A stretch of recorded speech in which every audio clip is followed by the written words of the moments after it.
Welcome, witches, wizards, and muggles alike, to another enchanting episode of Magical Tales from the Slytherin Common Room, bringing your favorite Harry Potter fanfiction to audio format.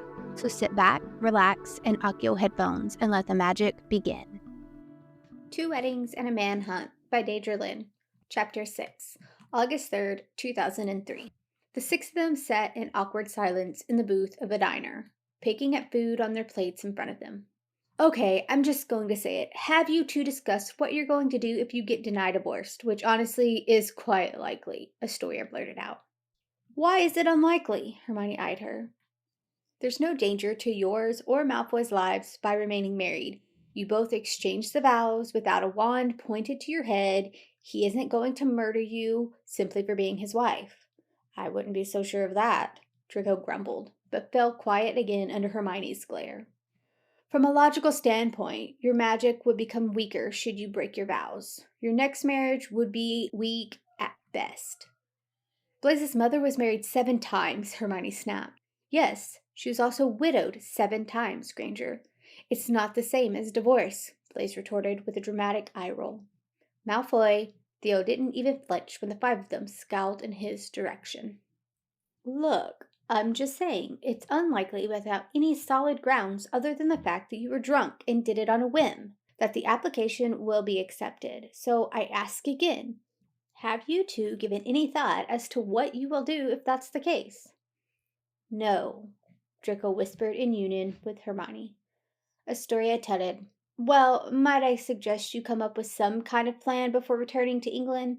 At the very least, it's going to be a lengthy process if you go to Narcissa with a we will see what happens attitude. She very likely will put both your heads on a spike. Draco looked up to find Hermione was already looking at him. They shared a look of dread before averting their gaze. Astoria seemed to mean right now, by the way she stood and motioned for Blaze, Gregory, and Theo to move, leaving Hermione and Draco awkwardly slumped on opposite sides of the table alone. I don't want to be married to you, Hermione snapped. Draco raised an eyebrow at her. Yes, because it's been a secret long-time dream of mine to be married to the insufferable know-it-all bookworm that is you. Guess you hit the jackpot then, she retorted sarcastically. If they deny the divorce, there should be no reason for our paths to become intertwined. I am quite content with my life as it was. We should continue to live separately, he offered sympathetically. Hermione looked somewhat relieved. I agree. Let's hope it doesn't come to that. I don't think it's wise for you to attend the audience with my mother either. With any luck, you will become widowed yourself after she finds out the true nature of this arrangement. Hermione smirked at him, and Draco observed that her eyes glistened when she was being playful. Now, Malfoy, it's not fair to tease me with such a wonderful prospect. Draco snorted. We should arrive a few hours before Astoria and Blaze's wedding. If we are quick, we might be able to, at the very least, get the paperwork to apply while we're there, Hermione volleyed. Draco only nodded in response. They had walked back to the hotel together in the silence of what appeared to be their temporary truce. Draco had penned a quick response for his mother. Mother, I am currently in the States after some unforeseen events. I would rather have this conversation in person between the two of us, if you please. I will come to see you after Blaze's wedding. Please try to be a little less dramatic. Of course, I am not trying to kill you. Draco.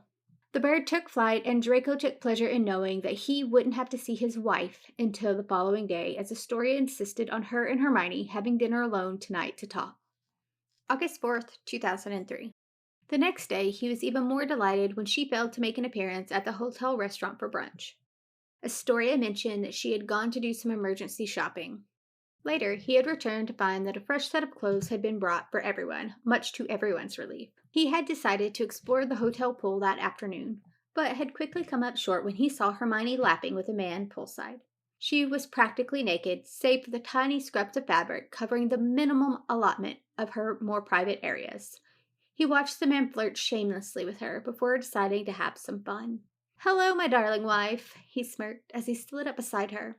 Draco noticed with glee that the man appeared suddenly embarrassed. Hermione only rolled her eyes. Don't remind me, she muttered before stalking off inside. I'm so sorry, man. I didn't know she was married.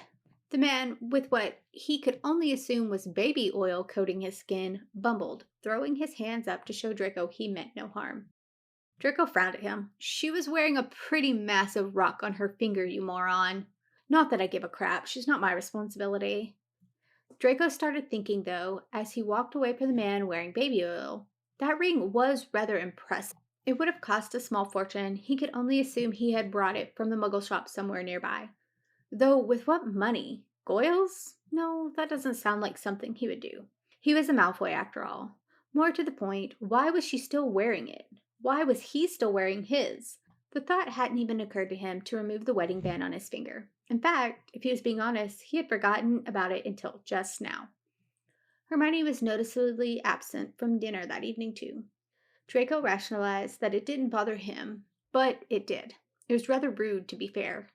Instead, he made another toast to Blaise and Astoria, wishing them the best for their wedding the next day. August 5th, 2003. They had all been far too eager to step through the flow, which had pulled them, twisting and turning in all directions for what felt like an eternity. Hermione had swiftly thrown up a little of what breakfast she had eaten into the nearest ministry official's trash can. Astoria and Blaise had both whisked away to begin getting ready for the wedding. Astoria paused only briefly to grip Hermione's arm before she was left, stating that she expected to see her present at the wedding ceremony. Hermione didn't seem to hear her properly and nodded absent-mindedly. Theo and Gregory had left in record time as well, leaving Draco and Hermione to deal with the mess that was their marriage. Eventually, after being passed from person to person for a while, they had found themselves in front of Charlene, a young witch who eerily reminded Draco of the woman from the wedding chapel in Las Vegas. Unlike her peppy older counterpart, Charlene was less than impressed by the requests being put forward to her by Hermione. "I don't understand." Her voice was full of judgment. "No one has explained the process to you?" Her eyes darted between the two of them. "Clearly not," Hermione growled through gritted teeth. Charlene offered a withering look back. "You will need to fill out these forms here." She dropped a stack of papers on the desks between them. "Once you submitted, they will be added to the roster for your hearing, which will take place 12 months from the date of submission. From now until said hearing, you will need to abide by the requirements set out on the 3rd page. Failure to do so will result in automatic denial of your request." Charlene droned on with annoyance, flicking the pages open to the 3rd page. Charlene's voice hummed in the background as she continued talking, but all words fell far from Draco's mind because he had begun reading the list. Parties are required to cohabit throughout proceedings. Parties are required to provide evidence of cohabitation. Parties are required to attend weekly marriage therapy sessions with their assigned mind healer. Parties are to provide a minimum of 3 testimonials in favor of dissolution of marriage each. Parties are required to take part in unannounced interviews performed by ministry-appointed welfare worker. Parties are all required to be present at the scheduled hearing. The only thing Draco could think was, well, fuck. Hermione obviously felt the same way because she promptly threw up in the trash can beside the desk. Charlene wrinkled her nose in disgust. "You're not pregnant, are you? Because that will result in a denied application as well." Hermione and Draco glared at her. "No, she isn't bloody well pregnant," Draco snapped.